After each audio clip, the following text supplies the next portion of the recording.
ঝড়পূর্ণ regular একটি নতুন পর্বে সকলকে স্বাগত জানাচ্ছি। দেখুন, আজকে আমি একটা সবজি রান্না করছি, একদম কম মশলা, ঝাল ছাড়া। প্রথমে আমি আলু ভেজে নিয়েছি, তারপরে ফুলকপি দিয়েছি, তারপরে সিম দিয়েছি। এবার এটাকে বেশ ভালো করে কষিয়ে নেব। এখানে শুধু তেল আর জিরে ফোড়ন দিয়েছি।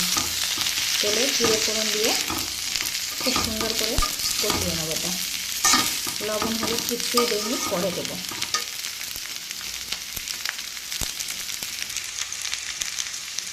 দেখুন, আমার সবজিটা কিন্তু বেশ ভালো করে কষানো হয়ে গেছে, লাল লাল করে। একটু শুধু ধনিয়া পাতা দেবো, আর কোনো মশলা দেবো না।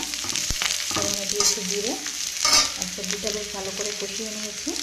এবারে দিয়ে দিচ্ছি জল। খুব বেশি ঝোলও করবো না, একটু মাখা মাখা সবজি করবো। আর দিয়ে দিচ্ছি পরিমাণ মতো লবণ, আর দিয়ে দেবো হলুদ।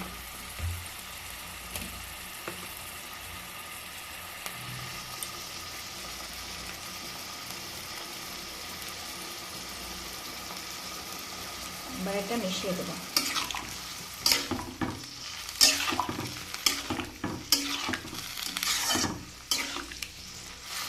আর নামাবার আগে একটু ধনিয়া পাতা দেবো।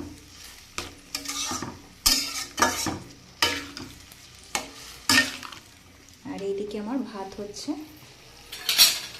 দেখুন, এখানে দুটি আমি আস্ত কাঁচা লঙ্কা দিয়ে দিচ্ছি। যারা ঝাল খেতে পারেন না তাদের জন্য বেশ ভালো হবে খেতে। কোনো গুঁড়া গুঁড়া মরিচের গুঁড়া ব্যবহার করিনি, কোনো বাটা মশলা হবে না। শুধু একটু জিরে ফোড়ন দিচ্ছি আর ধনে পাতা দেবো।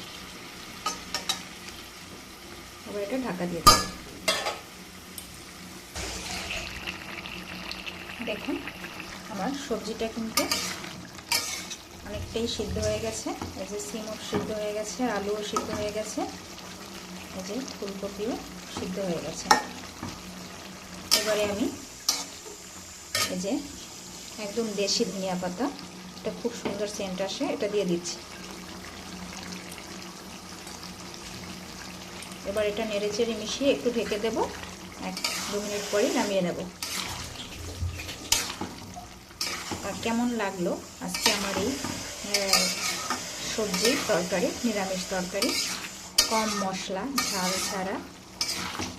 দেখুন, আমার লঙ্কা কিন্তু একদম কেটেও যায়নি। এইভাবে করে এতে কোনো তরকারিতে ঝালও বের হয়নি। যারা ঝাল মশলা এড়িয়ে চলেন, খেতে পছন্দ করেন না, এভাবে করে খাবেন। দেখুন কত সুন্দর একটা নিরামিষ সবজি হয়ে গেল। এবার আরেকটু ঢাকা দিয়ে দিচ্ছি। তার এই ভিডিওটি ভালো লাগলে চ্যানেলটি লাইক, সাবস্ক্রাইব, শেয়ার করে দিবেন। ভিডিওটি দেখার জন্য অসংখ্য ধন্যবাদ। সকলের জন্য রইল শুভকামনা। আজকে এই পর্যন্ত।